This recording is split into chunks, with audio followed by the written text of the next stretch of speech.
Good morning. We are on chapter 6 of our 7 spiritual laws of success. The ego and the self dwell in the same body. The former eats the sweets and sour fruits of the tree of life, while the latter looks on in detachment.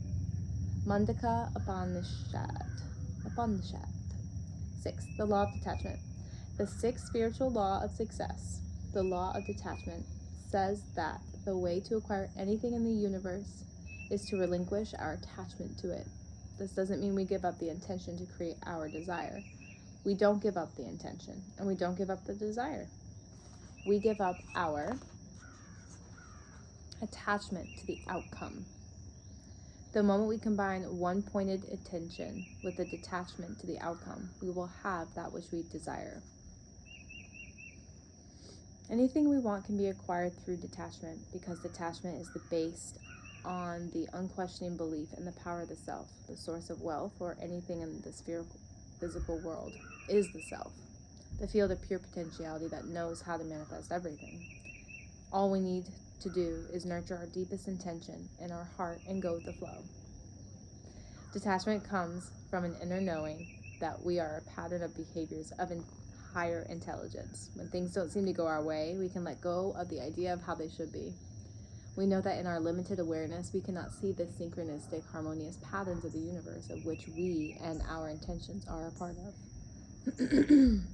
Attachment, on the other hand, implies doubt, mistrust in nature's intelligent and its infinite organizing principle. Attachment is the melodrama of the ego because it's based on fear and insecurity, and this comes from not realizing the power of oneself. Those who seek security chase it for a lifetime without ever finding it, because security can never come from material wealth alone. People say, when I have $1 million, I'll be financially independent, then I'll be secure. But it never happens. Attachment to money and security only creates insecurity, no matter how much money we have in the bank. Attachment to the symbols of wealth, cars, houses, banknotes. This creates anxiety because the symbols are transitory. They come and they go. When we exchange ourselves for these symbols of ourselves, we end up feeling empty inside ourselves. The search for security is actually an attachment to certainty, to the known. And the known is a prison of our past conditioning. Freedom from our past lies in the wisdom of uncertainty. Without uncertainty, life is just this repetition of outworn memories. There's no evolution in that. And when there's no evolution, there is stagnation and decay. In ancient wisdom traditions, the solution to the dilemma lies in our willingness to detach from the known, step into the unknown, and surrender our desires to create mind of the orchestra, the dance of the universe. Surrender our desires to the creator. I think there's a typo. Surrender our desires to the creator mind that orchestrates creative. Okay, I'm gonna skip this. Sorry. The unknown is the field of all possibilities, ever fresh, ever new, always open to the creation of new manifestations. The field can orchestrate an infinity of space-time events to bring about the outcomes intended. But when our intentions get locked into this rigid mindset, we lose the fluidity, flexibility, and creativity inherent in the field. Attachment to a specific outcome freezes our desires into a rigid framework, and this interferes with the whole process of creation. True wealth consciousness is the ability to have anything we want, anytime we want, with the least effort. Detachment is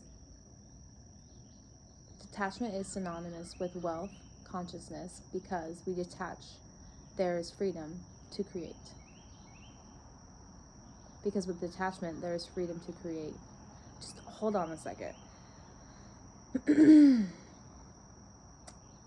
As I've been reading this, I can feel my consciousness detach, let go of the outcome. I'm stuttering. I'm missing words.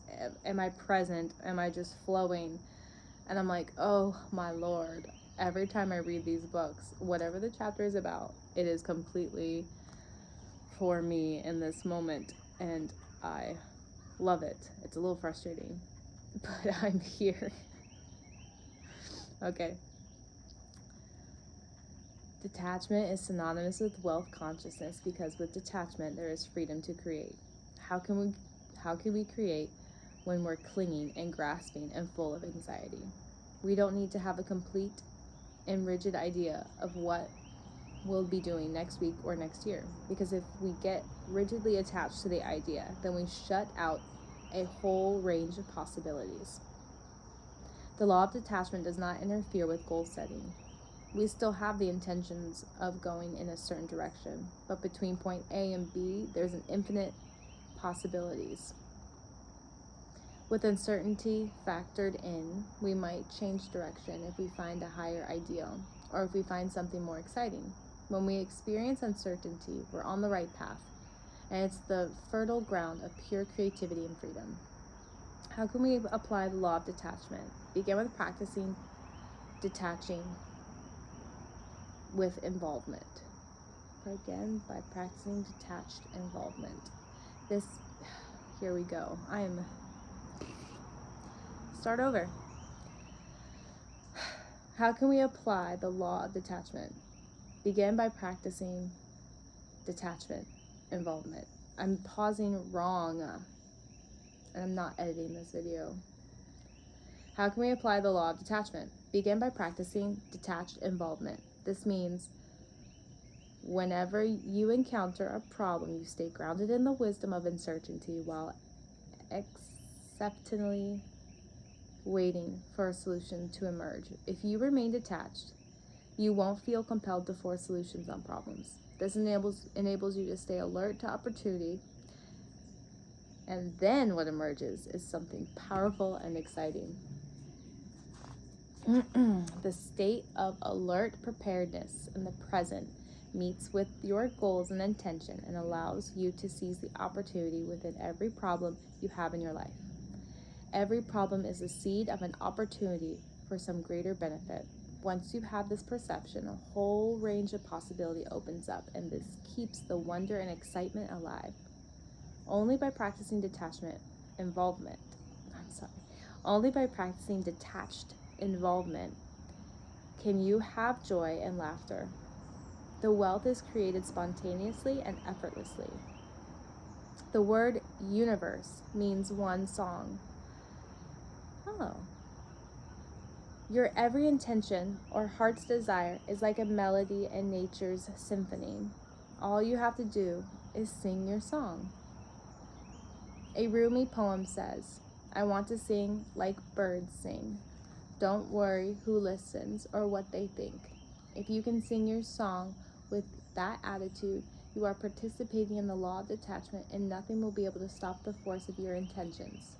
Relinquish your attachment to the known, step into the unknown, and experience all the fun, mystery, and magic of what may occur in the field of all possibilities. When your preparedness meets opportunity, a solution will spontaneously appear that benefits you and all those around you. What is commonly called good luck is nothing but preparedness and opportunity coming together. This is the perfect recipe for success, and it is based on the law of detachment.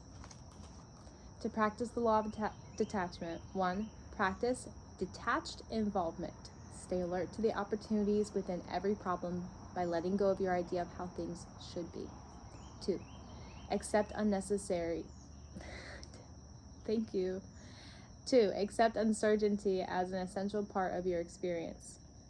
In your willingness to accept uncertainty, solutions will spontaneously appear. Remain open to the possibilities and enjoy every moment in the journey of your life. All fun, mystery, and magic in the field of pure potentiality. Woo! We did it! Goodness. Oh, got like dry mouth here. All right, last one. It is the 7th one, the law of Dharma, or purpose in life. And I will see you tomorrow. Goodbye.